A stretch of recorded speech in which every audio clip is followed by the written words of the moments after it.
Hello, खुलुमबाय बिनिसिमबो welcome back to द channel राजा खुंग्रि यूट्यूब चैनलाव नोंथांमोनखौ बयखौबो बरायबाय आरो दिनैनि गोदान भिडिअ नोंथांमोनखौ बयखौबो बरायबावबाय दा दिनै सानडे कमेन्ट्स बक्सआव नोंथांमोनखौ बरायबावबाय खनसेबाव दा दिनैनि भिडिअआव जायफोरनि कमेन्ट्सफोरखौ पिकआप खालामाखै जायफोरनि कमेन्ट्सफोरखौ नोंथांमोननिखौ बाहाय होफानाय जायाखै नोंथांमोना गाज्रि मोननाङा नोंथांमोननि एखे कमेन्ट्सनि माखासे भिडिअसफोरा आगोलनि माखासे एपिसोड्सफोराव बानायखानाय दङ आरो माखासे एखे कुइसनफोरखौ आं सोफानाय जायाखै आरो बिराद टाइमनि खोथा थायो नोंथांमोन बुजिदो ओमफ्राय दा नों माखासे कुइसनफोरनिखौ नोंथाङा नायबावनोबा आगोलनि फार्स्ट एपिसोड्सनिफ्राय नायबाय थाबानो नोंनि कुइसननि एन्सारखौ नों अलरेडि मोनखागोन दा आं गोदान कुइसनफोरखौल' सोफाबाय नोंथांमोना गाज्रि मोननो आं गले गले रिकुवेस्ट खालामो नोंथांमोना गाज्रि मोननो आरो सानडे कमेन्ट्स बक्स खालामनायाव बिराद प्रब्लेम जायो नोंथांमोना सोरजोंबा गाज्रि मोनजानाय जायो खोथाया जाहैबाय आंनि कमेन्ट्सफोरखौ दिनै पिकआप खालामासै हाब बिदि होननानै सोरबा बिराद होनफिनो आंनि कमेन्ट्सआ भेलु गैया नामा आंनि कमेन्ट्सखौ नोंथाङा पिकआप खालामासै ना गाज्रि मोननो नाङा नोंथांमोन आं खनसे खुलुमबावबाय नोंथांमोना गाज्रि मोननो नाङा नोंथांमोना गाज्रि दा मोनसै ओमफ्राय गोदोनाया नैबे नायखेदों नैबे बिराद सायो ओंखायनो भिडिअआ मैया फैयाखै ओमफ्राय नोंसोरथ' मिनिखासिगोन नैबेखौ दिनै दा दिनैनि भिडिअखौ आं जागायनो आखायाव लाबाय नोंथांमोना गाज्रि दा मोनसै आंनि कमेन्ट्सफोरखौ जुदि नोंथांमोननि कमेन्ट्सफोरा बाहाय गैफैयाबा आङो बारा गोबाव खालामला माबार खालामलांसै दा सिगाङाव दं राजा बसुमतारिया सोंदों हेल' आदा आंनिफ्राय मोनसे सोंलु आंनोबो मोनसे राहा खोन्थाहर आदा आं जेबो खायदायावनो मोनथारासै आसा खालामनाय आदा नेक्स्ट सानडेआव आदाया आंनि सोंनायनि फिननायखौ खोन्थाहरथारगोन होननानै राजा बसुमतारि नोंथाङा नोंखौ नायग्रोदो नों अबेयाव साबसिन खामानि मावनो हायो अबेयाव इन्ट्रेस्टेड गावबागाव इन्ट्रेस्टेड खामानिखौ मावब्लानो जों बाहाय साक्सेसफुलखौ मोनखायो रावबो बिदि साक्सेसफुल मोनै जाफेरा नों गावबागाव मोजां मोननाय खामानिखौ मावोब्ला ओमफ्राय जोंनि गावबागाव मोजां मोननाय खामानिजों ओमफ्राय नों मावनाय खामानिजों एखमबा मिलायाबा डाइरेक्सनफ्रा मिलायाब्ला बाहायनो एडजास्ट जानो नागिरा ओमफ्राय केबि बिथाङा सोंदों आदाया आंनि सोंनायफोरखौ माथो खनसेबो सानडेआव कमेन्ट्सआव खोन्थाहरा मोनसे सोंबावसै नों माबायदि कुइसन आरो माबायदि भिडिअआव कमेन्ट खालामबा एन्सार हरो केबि नोंथां गासिफोरनि कमेन्ट्सफोरखौ होनो बिराद प्रब्लेम जायो आं नोंथांमोननो गले खिथाखाबाय मानो होनब्ला बयनिबो कमेन्ट्सफोरखौ होजोबनांगौबा आं टाइमखौनो मोननाय नङा माथो नोंथांमोननि थाखाय भिडिअ बानायनो दा ओंखायनो माखासे कमेन्ट्सफोरखौल' आं होनाय जायो ओमफ्राय बेखौ गाज्रि दा मोनसै ओमफ्राय नोंथाङा कमेन्ट्स होनो थाखाय जायखिजाया भिडिअआवनो कमेन्ट्स खालामनो हागोन ओमफ्राय सायखां बरगयारिया सोंदों आदाया पाबजि गेम गेलेयोना गेलेया सायखां बरगयारि आङो पाबजिखौ गेलेया आं जुदि पाबजि गेलेनांगौबा नोंसोर भिडिअखौ नुनाय नङा ओमफ्राय लिंसार बसुमतारिया सोंदों नोंथांनि जे सानायाव माथो जोबोद गिदिर ना नांदों नोंथांनि जायगाया जोबोद समायनाथार बेसेबांबा गुवार फोथारफोर नायनो मोजांथार नोंथांमोननो बयनिबो सिगाङाव आंनि डिटेल्स एड्रेसखौ खिथाजोबगोन ओमफ्राय आंनि प्रेजेन्ट माबाया लकेलिटिया नोंथाङाथ' मिथिखागोन सेरफांगुरि क'क्राझार सेरफांगुरिनिनो आं ओमफ्राय बिद्युत स्वर्गियारिया सोंदों आदा बर'नि फिल्मफोरा माबेबा 120K लागै थाङो बिसोरबो फैसा मोनो नामा जायनि चेनेला मनिटाइजेसना अन जाबाय बिनि चेनेला फैसा आर्निंस खालामनो हायो खोमदोन बसुमतारिया सोंदों आदा मोनसे सोंलु दं इउटिउबखौ खुलिनायनि गुबै जाहोना मा अन्नानै फिननायखौ नेक्स्ट सानडेआव खोन्थाहर इउटिउबखौ खुलिनायनि मेन जाहोना आगोलहाय आंबो बेखौ भिडिअ खालामखांबावबायमोन ओमफ्राय दा होमबाबो नोंथांमोननो खनसे खिथाबावसै आगोलहाय आंनि चेनेला इंलिसजोंसोमोन जायनाखि आं मेन लेंगुवेज इउज खालामदों इंलिसजोंसोमोन ओमफ्राय दा बेनिफ्राय आङो बर' रावाव खालामदों ओमफ्राय दा बेनि मेन इउटिउब खुलिनायनि मेन जाहोना बेनि जेबो बिदि जाहोनफोरथ' गैया गावबागाव मोजां मोननानै खालामनायसो जायो ओमफ्राय बेयो जाहैबाय गावबागाव टेलेन्टफोरखौ श' खालामनाय बे नोंनि टेलेन्टजोंनो नों माखासे एफा एनै आर्निंस खालामलांनाय ओमफ्राय पपुलार जालांनाय बिदिल' आरो नै जायनाखि ससियेल मिडियानि प्लेटफर्म बैफोरनि खामानिया ओमफ्राय नों इउटिउबाथ' बिराद गिदिर प्लेटफर्म बेयो फांफुं दर्जा प्लेटफर्मफोर बायदि नङा ओमफ्राय मोनसे मेन जायनाखि जाहोनथारा जाहैबाय जायनाखि मानसिफोरा जेन'बा बर' रावखौ रायलायनो लाजियो बेफोरनि सोमोन्दै एसे मानसिफोरखौ थुलुंगाखांनो थाखायबो आङो बर' रावजों नैबे चेनेलखौ बानायनाय जादों आरो मोनसेबावा जाहैबाय माखासे जोंनि बांसिन बर' मानसिफोरा जायनाखि गामि सिंथाराव थानाय बेफोरबायदि मानसिफोरा दस्रा रावखौ बुजिनो नागिरा दा बेनि थाखायनो आङो आंनि चेनेलखौ खालामनाय जादों जाहाथे बिसोरबो बर' रावजोंनो माखासे सोलोंनो हानाय माने बर'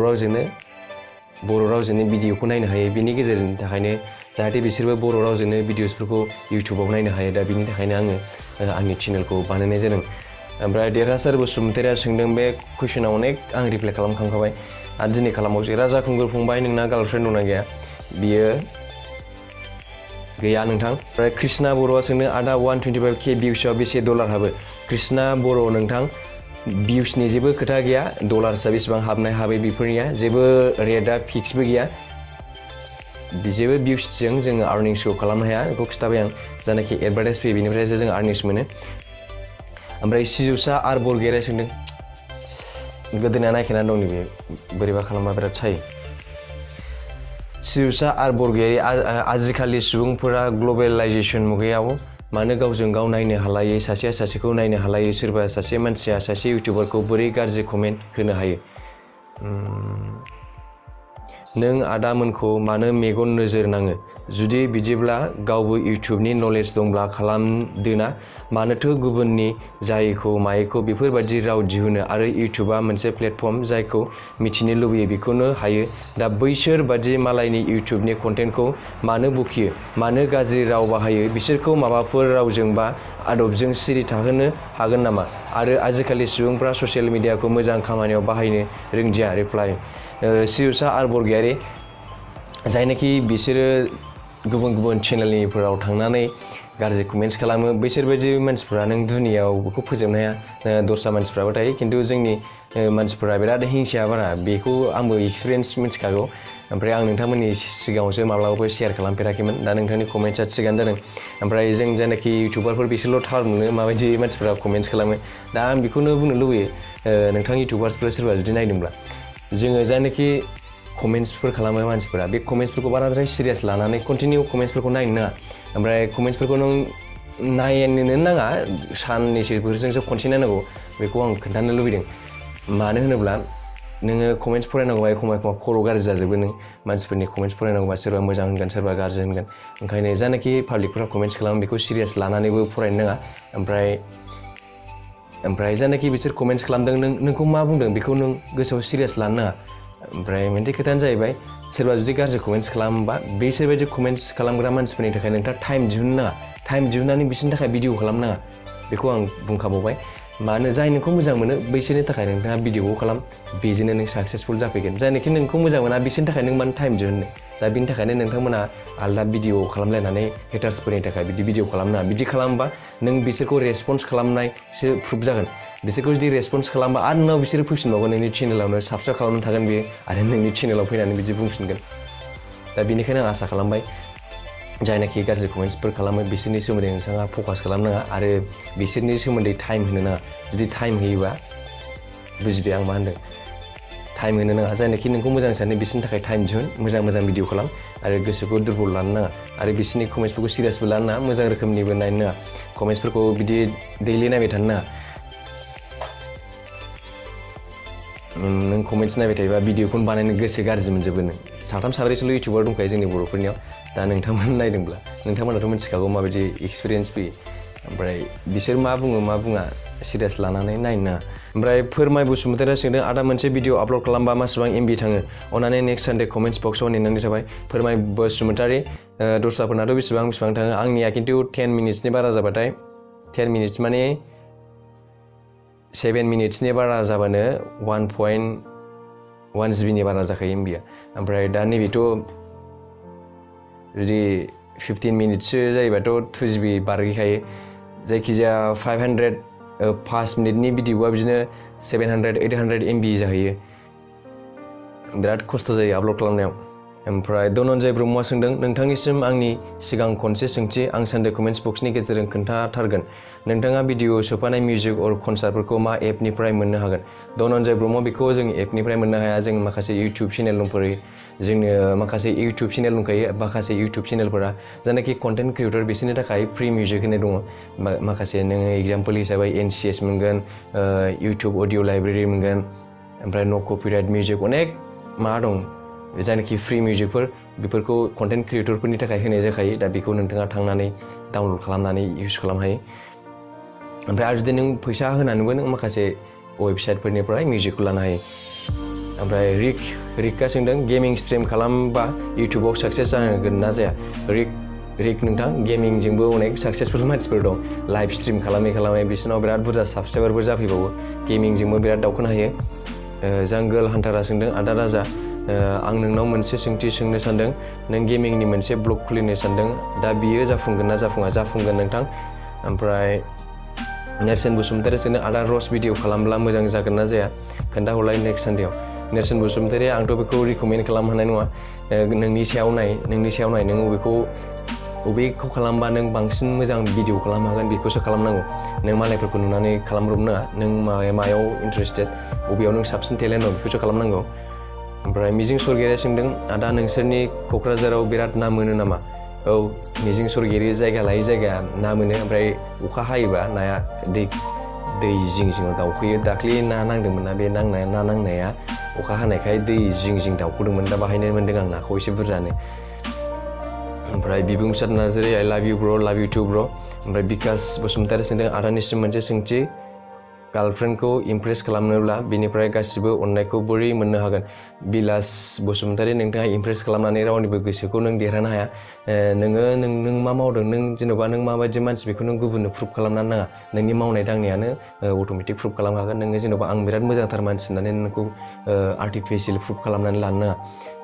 नों जेरै दं एरै था जेनेरेल बेनो नोंनि थाखाय मोजां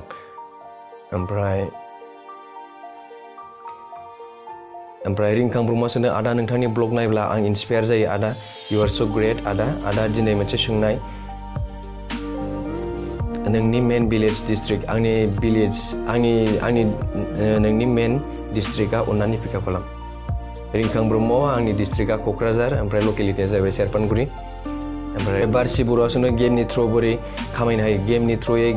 लाइभ स्ट्रिम खालामनानै इउटुबाव गोबां आर्निंस खालामनो हायो ओमफ्राय एनएल नार्जारिया सोंदों आदा राजा खुंगुर इउटुबखौ माबोरै खुलियो इउटुब खुलिनायनि आलदा भिडिअ बानायनांगोन दे बाहाय सोफा जानो नङा बिराद गोलाव जागोन मालाबा खिथागोन आं नोंथांमोननो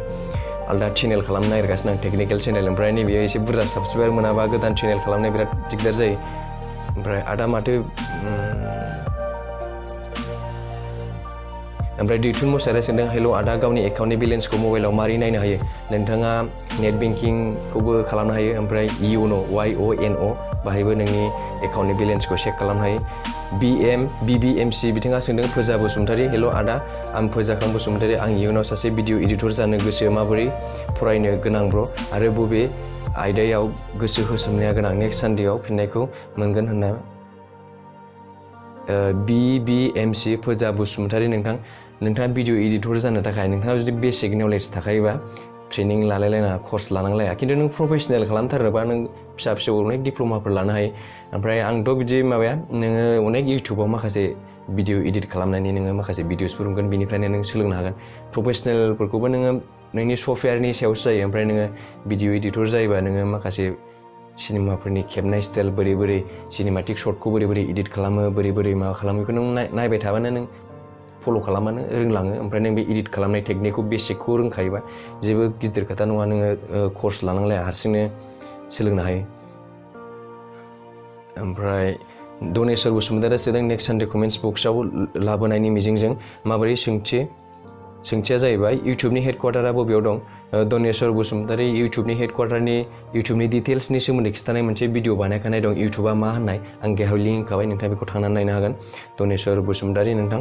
ओमफ्राय गामियारि सेंग्रा नोंथांनि सोंनाया दाख्लै आं एसे होजोबथावाखै एकदम भिडिअ शुट खालामनायाव होनब्रफ्लांदों गामियारि सेंग्रा नोंथां जोङो ससियेल मिडियानि गेजेरजों गोबां आयदाफोरनि सायाव जोङो फोरोंनो हानायनि सुबिदा दं ससियेल मिडियायानो जोंनि दानि प्रेजेन्टआव साबसिन मोनसे मिडिया ओमफ्राय सोमदोन जोहोलाव नार्जारि आदा मोजां दे आदा आं मोनसे सोंनाय नोंनिसिम इउटुबाव 1K साबसक्राइबार आरो मनिटाइजेसन अन जाबानो पेमेन्ट मोनो नामा सोमदोन जोहोलाव नार्जारि इउटुबाव 1K साबसक्राइबार मोनबानो आर्निंस खालामनो हाया जुदि नोंनि चेनेला मनिटाइजेसनखौ इनेबल खालामनानै होयोब्ला इउटुबनि जायनाखि अफिसियेल मानसिफोरा होमबासो नोङो आर्निंस खालामनो हायो नोंनि चेनेलखौ जुदि मनिटाइजेसनखौ अन खालामनानै होआब्ला नोंनि चेनेला आर्निंस खालामनो हाया ओमफ्राय धनन्जय बसुमतारी सोंदों आदाया नाखौ माजों जाखो आरो मोनसे सोंनाया जाबाय दाख्लै बांसिनानो नोंथांमोना सोंदों दाख्लैनि ना सानायनि नाखौ माजों जाखो होननानै बे नाखौ मैथाजोंनो जादों नोंथांमोन ओमफ्राय सानजा बसुमतारीया सोंदों आदा इउटुबार जानो थाखाय DSLR केमेरा नांलायगौ नामा सानजा बसुमतारी इउटुबार जानो थाखाय DSLR केमेरानि गोनांथि गैया ओमफ्राय एलबार्ट बसुमतारीया सोंदों मोनसे खोथा आदा शिलंआवथ' थांबाय थायो बेयाव मा जायगायाव मोजांसिन आदा बेरायनो एलबार्ट बसुमतारी नोंथाङा जुदि